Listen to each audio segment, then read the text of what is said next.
Merci beaucoup Bernard, Messieurs les Présidents, et à la SRLF de son invitation, et bon après-midi à tous.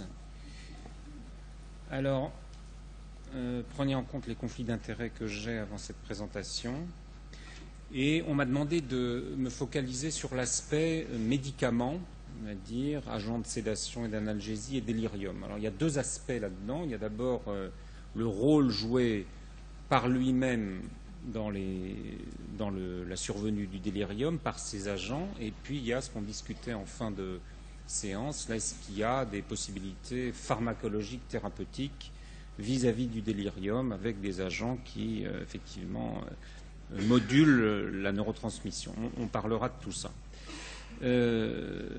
Claudia nous a emmenés dans un voyage cosmique avec du vert, du bleu au plafond. Là, je suis très admiratif. On va redescendre vraiment sur un sujet très terre-à-terre pour marquer des points d'étape d'un domaine quand même, avant de parler des médicaments, qui est la sédation et l'analgésie en réa, qui a profondément changé dans les 15 dernières années, avec des étapes clés. On pensait effectivement être bénéfique pour les patients en les plongeant dans un coma profond il y a 20 ans, et en guérissant la maladie noble avec des molécules high-tech, genre le Santoxin pour les plus vieux d'entre nous. Tout ceci a été un échec cuisant. Et finalement, à partir du moment où le papier de John Kress et ses collaborateurs est paru, ou simplement en interrompant une fois par jour la sédation en perfusion continue, on arrivait à économiser un tiers de durée de séjour, un tiers de durée de ventilation mécanique et des infections nosocomiales associées. Là, ça a commencé à interpeller les réanimateurs pour se dire que finalement, on avait peut-être des moyens simples d'améliorer le devenir des patients de façon beaucoup plus pragmatique et organisationnelle. Et entre les années 2000 et 2010, et Bernard a fait partie de ces équipes qui ont travaillé là-dessus, se sont développés toute une série de protocoles dont le principe était très simple. Tout le monde fait la même chose au point de vue sédation et analgésie. On suit une procédure écrite avec des médicaments, peu importe lesquels, que ce soit le midazolam, le propofol, ce que vous voulez, n'importe quel morphinique. L'important, c'est que tout le monde fasse la même chose et monitore avec des échelles qui sont devenues rapidement disponibles, cliniques simples, le RAMC d'abord, le BPS pour la douleur, le RAS ensuite, monitor, donc mesure finalement l'effet que l'on produisait et adaptait quotidiennement par une titration adaptée le régime de sédation donné. Et ceci a permis effectivement de montrer alors là un bénéfice significatif. Toutes les études quasiment sont concordantes pour montrer une réduction de la durée de séjour, de la durée de ventilation mécanique et moins de complications. Et puis, on arrive aux années 2010 où alors cette sédation finalement protocolisée est allée assez loin puisqu'on a vu diminuer les besoins en sédation. On s'est dit finalement on sédate beaucoup trop les patients. Il y a même certains qui ont proposé no sedation. En fait, ce n'est pas un papier qui propose no sedation, le papier de Strom, mais qui propose de la sédation basée sur d'abord contrôler la douleur et ensuite, s'il y a besoin, des molécules rescue. Et puis est apparu donc beaucoup plus récemment, et Claudia l'a bien commenté ce matin, le concept de sédation coopérative, qui se paraît comme ça un peu fumeux. Bon, et en fait, c'est un vrai tournant très important pour les pratiques, je pense, et qui ringardise malheureusement un peu notre conférence de consensus de 2007, à laquelle j'ai participé, mais je dois dire que là, on n'a pas du tout abordé ces sujets-là, pas plus qu'on avait abordé le délirium, et qu'une réactualisation, à mon avis, était urgente, comme on dit. Et cette sédation coopérative, avec le contrôle du délirium, dont Claudia nous a expliqué ce que c'était, représente vraiment un enjeu très important pour ce qui est devenu la sédation aujourd'hui. Alors, ce sur quoi tout le monde est d'accord, de chaque côté de l'Atlantique et même du Pacifique, c'est que maintenant, sauf exception, sauf quelques catégories de patients bien particuliers, les traumas crâniens graves, les ARDS sévères, et encore, eh bien, le niveau de profondeur de sédation n'arrête pas de diminuer et l'objectif d'une perte de conscience avec coma profond n'est plus licite pour la majorité des patients de réanimation aujourd'hui.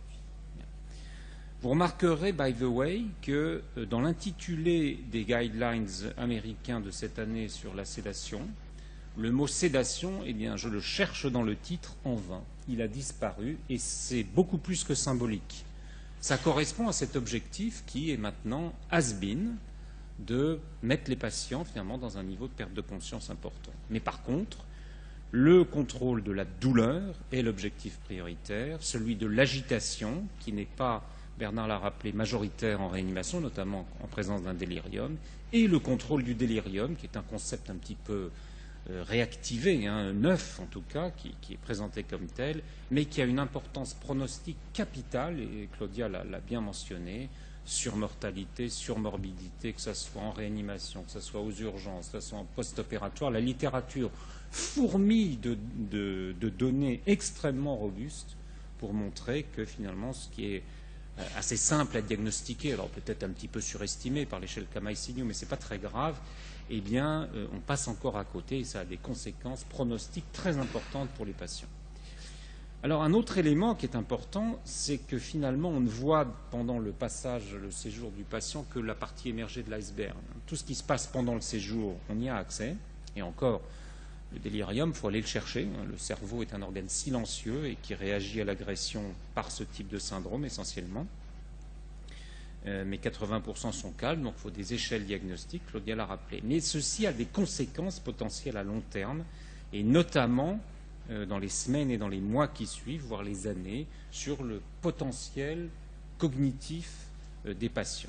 Et une catégorie de patients qui est particulièrement fragile de ce point de vue-là, ce sont les sujets âgés. Alors vous me direz, il y a des petits vieux à 20 ans, il y en a qui sont vraiment bien conservés à 80 ans, mais l'âge civil reste quand même quelque chose qui, toute pathologie confondue, accroît la mortalité, la morbidité. Donc, indiscutablement, pour des raisons diverses et variées, pharmacologiques, pharmacodynamiques, pharmacocinétiques et anatomiques, eh bien, le cerveau du sujet âgé, qui fait quand même maintenant une bonne partie de notre recrutement, qu'on le veuille ou non, en réanimation, eh bien, est particulièrement fragile. Donc ça ne sert à rien d'aller guérir avec la molécule, le lévocimendant dans le choc septique pour améliorer de epsilon la fonction VG à court terme, et puis de transformer finalement en toute inconscience de notre part ces patients âgés en personnes dépendantes qui ne retrouveront pas leur autonomie à distance de la réanimation. Voilà la problématique générale. Voilà un type d'exemple, voilà, les détériorations cognitives qui peuvent se passer chez des patients de réanimation. Alors c'est des études descriptives et on demande à 3 survivants qu'on ne peut pas distinguer comme ça sur le plan phénotypique. Apparemment ils sont comme vous et moi, on leur demande de recopier ce schéma. Vous voyez que les performances sont quand même extrêmement différentes. On peut se faire des soucis pour ce pauvre monsieur. Personnellement, je n'ai pas essayé, il faut mieux pas.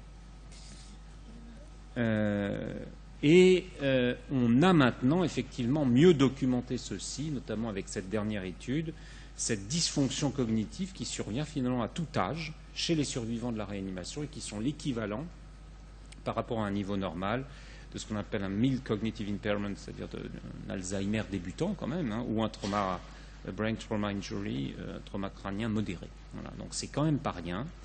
Et ce papier donc, de l'équipe de Memphis, de Wesley Lee, établit, alors comme le disait Claudia tout à l'heure, une relation quand même, pas complètement de causalité, mais avec extrême solidité pour une association entre la survenue du délirium, et d'autant plus importante que le nombre de jours de délirium est important, au développement de troubles cognitifs persistants après la réanimation, qui sont vraiment un handicap très important pour les personnes âgées et compromettent leur autonomie, comme je vous le disais. Alors toute la question est de savoir alors ça ne se produit pas dans tous les cas, fort heureusement. On a vu toutes les causes de délirium, on va les revoir. Mais quelle est la part, finalement, dans ce syndrome qui est un peu une auberge espagnole?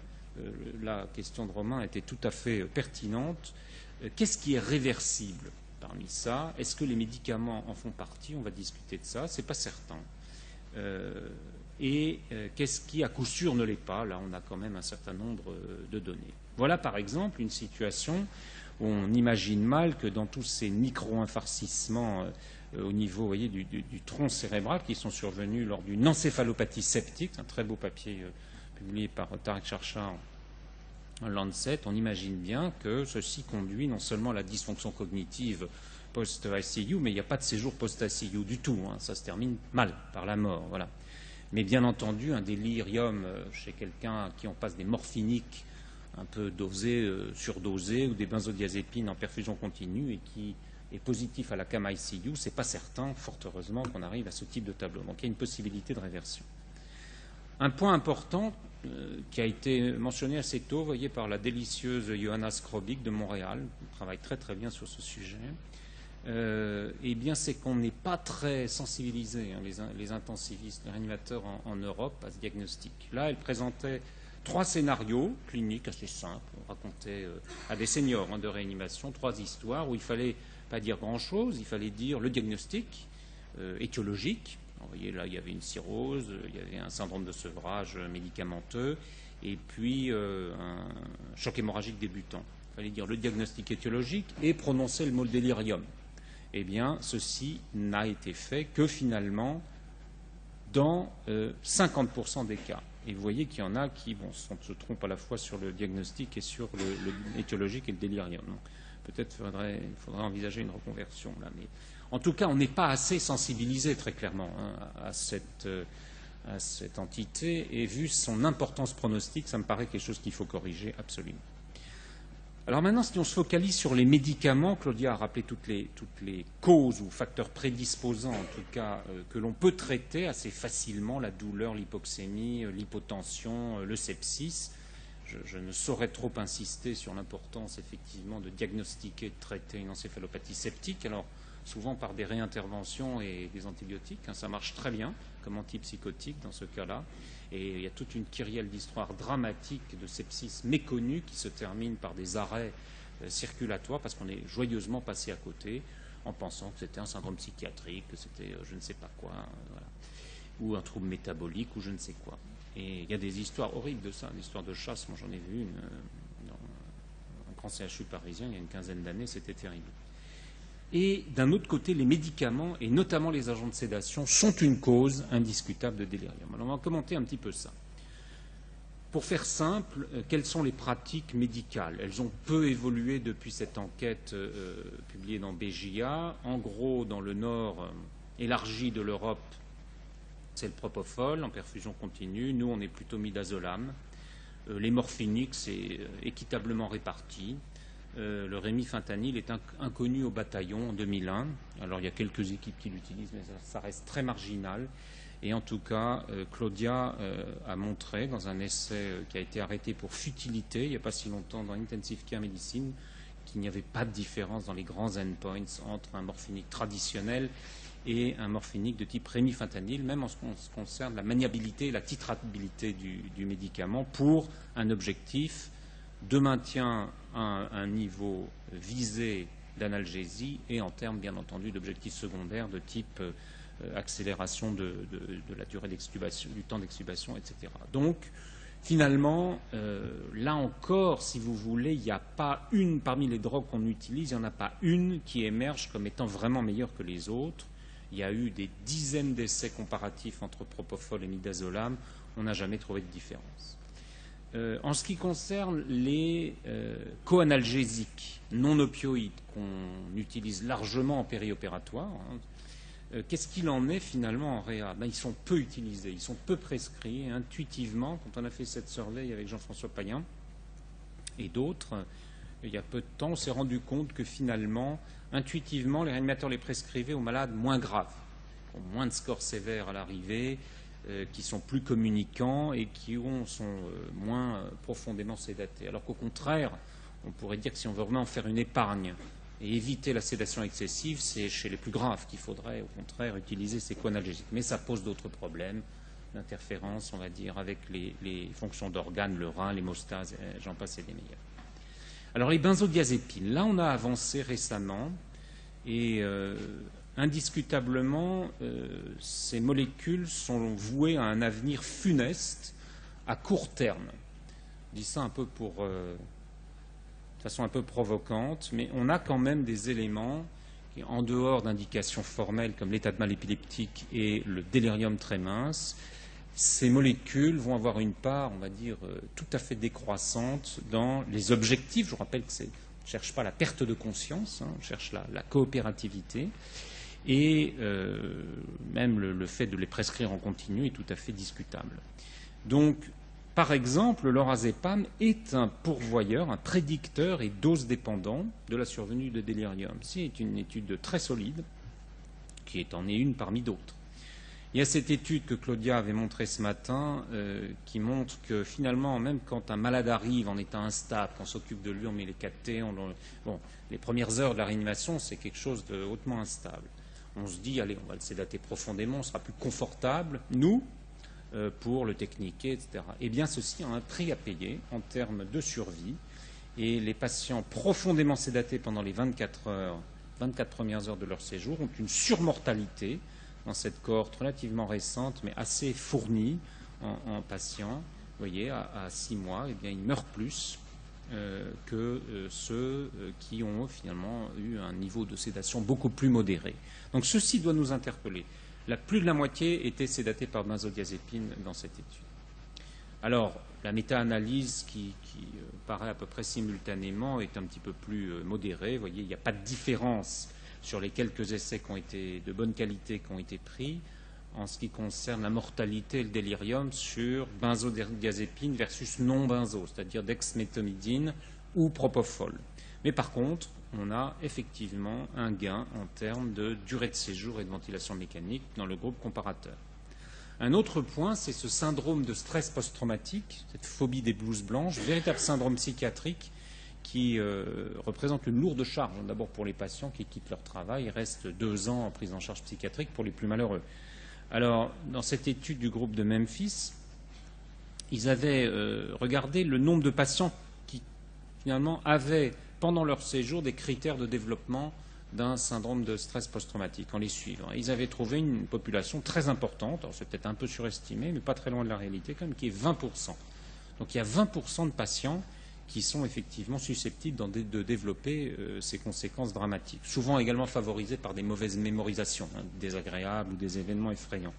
Mais en tout cas, parmi les prédicteurs, eh bien, la profondeur de la sédation, effectivement, était un prédicteur et pas un petit, et la dose totale de lorazépam par 10 mg était effectivement prédictrice. Donc voilà un argument de plus qui fait quand même dire qu'il faut se méfier. De même, est-ce que c'est une bonne idée de supprimer complètement la mémoire et la mémorisation de tous les souvenirs à coup de benzodiazépine à la louche pendant le séjour en réanimation? Ça n'est probablement pas une bonne idée, puisque vous voyez que 2 ans après, eh bien, ceux qui n'ont aucun souvenir finalement de leur séjour en réanimation ont un pourcentage de séquelles cognitives, donc moins aptes à faire des gestes de la vie courante, calculer, la mémoire, s'orienter, etc., que ceux qui finalement ont participé à leurs soins. C'est un plaidoyer pour la sédation coopérative et ont eu un niveau moins élevé, donc n'étaient pas dans le coma profond. Bien entendu, par le biais du syndrome de sevrage également, les benzos, mais ce n'est pas les seuls, peuvent provoquer du délirium. Donc tout ceci pour vous dire que, et les guidelines américains ont joyeusement franchi ce pas, vous verrez, les recommandations, je mettrai une plaque là-dessus, sont celles de considérer comme alternative aux benzodiazépines d'autres agents de sédation dès lors qu'on considère qu'il faut une composante, on va dire, hypnotique dans l'arsenal que l'on utilise. Et pour ne pas les nommer, le propofol et la dexméthomidine. Alors, dans quelques minutes qui me restent, je voudrais dire effectivement, placer quelques plaques sur ce médicament qui n'est pas nouveau, la dexméthomidine, mais qui est ressorti effectivement à des visées de sédation coopérative, on va dire, en réanimation. Alors, son mécanisme d'action est le même que celui de la clonidine, simplement c'est un médicament plus propre sur le plan pharmacologique, plus sélectif, plus rapide d'action, et qui a été testé finalement en réanimation dans des grands essais, alors que la clonidine ne l'a jamais été. Voilà les différences principales qui existent entre les deux molécules. Le mécanisme d'action est en fait de mettre au silence, de réduire au silence les neurones qui sont concentrés dans cette toute petite partie du cerveau et du tronc cérébral, et qui sont les neurones noradrénergiques, ceux du système d'éveil. La réticulée activatrice ascendante passe ici, et quand vous les éteignez pharmacologiques, en stimulant ces récepteurs alpha-2 inhibiteurs, eh bien, intuitivement, vous plongez les malades dans un sommeil, en fait, puisque le mécanisme d'action s'apparente à celui du sommeil non paradoxal, ce qui est très très différent quand même et unique par rapport aux GABA-agonistes que sont le midazolam, le propofol. Donc là, il y a une grosse différence d'action. Pour mémoire, c'est un sympatholytique puissant, donc son action s'accompagne obligatoirement d'une baisse de pression artérielle et de fréquence cardiaque. Et c'est le seul intraveineux avec la kétamine à être également analgésique par la stimulation directe d'alpha-2 récepteurs médulaires. Quand on regarde les propriétés, finalement, il a pas mal de choses pour lui, ce produit. Et en dehors de ce que je vous ai dit, tout ceci a été démontré chez l'homme, bien entendu. Pour ceux d'entre eux, il y en a qui l'ont déjà manipulé parmi vous, l'index, d'accord. Donc un certain nombre. Donc vous voyez que les patients ont l'aspect extérieur du sommeil, et quand vous vous approchez d'eux pour les stimuler, leur parler, hop, ils se réveillent, ils ouvrent les yeux, ils vous disent comment ils vont. Vous pouvez les interroger avec des tests cognitifs dont les études montrent qu'ils font aussi bien que des perfusions de placebo. Donc ça, c'est très différent, c'est tout à fait unique. C'est extrêmement intéressant pour tester l'état neurologique, ce qui était un des problèmes avec les agents qu'on a. Et peut-être que ça explique une partie de ce qu'on trouve de cet effet anti-délirium dans les grands essais du JAMA. Autre chose extrêmement intéressante, c'est un médicament qui ne déprime pas la ventilation, qui peut donc être mis en perfusion continue pour accompagner un sevrage ventilatoire à tout moment et accompagner l'extubation sans problème. Alors, il y a plusieurs grands essais randomisés dans le JAMA. J'en citerai qu'un pour vous donner un exemple. Ils se ressemblent un petit peu tous et montrent tous la même chose. Diminution de la durée de ventilation mécanique dans 2 sur 3. Et puis, une diminution du nombre de jours et de coma par rapport à un comparateur benzodiazépine chez les patients sédatés par la dexmédetomidine. Dans l'un d'entre eux, le premier, qui est l'essai MENS en 2007, donc contre l'orazépam, il y a une sous-étude qui a été réalisée et publiée dans Critical Care sur le groupe des patients septiques sévères. D'ailleurs, sévère et pas sévère, il y a tout là-dedans, avec finalement un effet bénéfique sur la mortalité en faveur du groupe DEX, vous voyez, à 28 jours. Il y a un effet significatif, et dans la courbe actuarielle, eh bien, en décrochant quand même assez tôt, donc ça rend crédibles les données, eh bien, il y a une meilleure survie dans ce sous-groupe de patients. Alors c'est une étude, c'est une cohorte, bien entendu, là, un sous-groupe, on va dire, d'analyse post-hoc, donc il faut se méfier. Mais en tout cas, ça pose un certain nombre de problèmes et ça a donné des idées de recherche, notamment au groupe de Mervyn Maisy, sur des aspects neuroimmunologiques qui pourraient ou non conférer un avantage à cette drogue. Une première méta-analyse qui finalement montrait des choses assez simples, c'est surtout une diminution de la durée de séjour par rapport à un comparateur et plus effectivement d'hypotension et de bradycardie. Mais en tout cas, au jour où on en est, vous voyez que dans la mentalité de ces nouvelles guidelines, qui je trouve sont extrêmement, on va dire, c'est ça qu'il faut faire indiscutablement et pas se contenter maintenant. Ce qu'il ne faudrait pas, si vous voulez, c'est que tous les topos sur la sédation, etc., au bon monde, comment on peut titrer, adapter au mieux en fonction d'un objectif de score, le midazolam ou les hypnotiques, accréditent l'idée qu'il faut maintenir finalement les patients dans un coma. On est déjà à l'étape d'après, on est à cette sédation coopérative où finalement les GABA-agonistes, c'est peut-être pas les meilleures drogues, et en particulier les benzodiazépines. Et c'est ce que dit finalement un des points des guidelines américains qui dit clairement que comme premier agent de sédation, on peut considérer une alternative aux benzodiazépines, le propofol ou la dexmédetomidine, avec un grade 2B. Donc ils y vont assez fort, je trouve. Pour finir, une plaque ou deux, celle-ci c'est l'étude donc du groupe de Montpellier qui a un petit essai en nombre, mais grand par le talent bien sûr, comme cette équipe, qui a testé la sédation par anesthésique volatile halogénée, donc qui permet effectivement, qui est peut-être prometteuse, en tout cas dans ce groupe-là, ça raccourcit toutes les durées, tous les délais d'intubation, de ventilation mécanique, accélère le sevrage, etc. Et dans le groupe sévoflurane, il n'y avait aucun délirium. Alors il y a trop peu, alors que dans les autres groupes il y en avait. Il y a trop peu de données pour faire des stats, mais c'est observationnel. Mais ceci est une piste qui rendra peut-être service dans un certain nombre de cas. Un point très important pour finir qu'on a abordé à la fin dans les questions. Je ne sais plus qui a posé la question sur c'est Romain, je crois, sur les neuroleptiques ou sur comment on traite un délirium. Je crois qu'il faut faire assez attention à ça. Il n'y a pas à l'heure actuelle de recommandations pour traiter préventivement par des neuroleptiques des patients dans quelque contexte que ce soit, périopératoire ou en réanimation. Il y a plusieurs essais randomisés qui ont été faits à petits effectifs. Aucun d'entre eux n'a fait la preuve n'a la substance ni le coffre pour montrer des recommandations. Il y a d'autres même traitements pharmacologiques avec des anticholinésterasiques comme la rivastigmine, qui ont fait Lancet il n'y a pas longtemps, qui ont montré une surmortalité dans le groupe traitement. Donc attention à ça. Surtout chez un sujet âgé, ce n'est absolument pas recommandé, dès qu'on a un délirium calme, d'aller lui flanquer une dose de neuroleptique. Ça ne fait qu'aggraver les choses. On réserve les traitements d'attaque, et là je suis d'accord avec Claudia sur l'utilité des neuroleptiques qu'on peut titrer, à l'agitation. Mais rappelez-vous qu'en réa, c'est 20% des malades et pas 80%.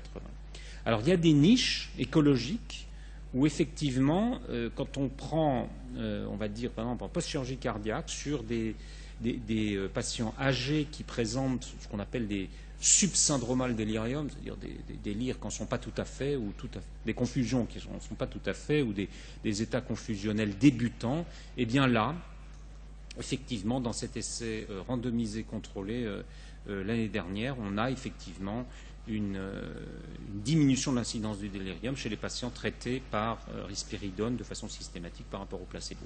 Mais ça reste vraiment la seule étude qui montre ça de façon convaincante et dans cette situation. Donc c'est sûrement pas à généraliser globalement. Donc finalement, Bernard disait ce matin sur les principes de la sédation, c'est faire mieux avec moins, pas d'oversedation. Finalement, ce message-là rejoint un peu le tien, Bernard. Et donc sur les médicaments, vous voyez, il y a quand même une mouvance à diminuer l'importance de l'utilisation des benzodiazépines au profit d'autres molécules probablement plus maniables, mais qui ont également des effets bénéfiques, on est en train de travailler, qui dépassent la durée du séjour en réanimation, qui finalement auront peut-être un impact sur les fonctions cognitives à long terme dont Tarek parlera dans un instant. Je vous remercie beaucoup de votre attention.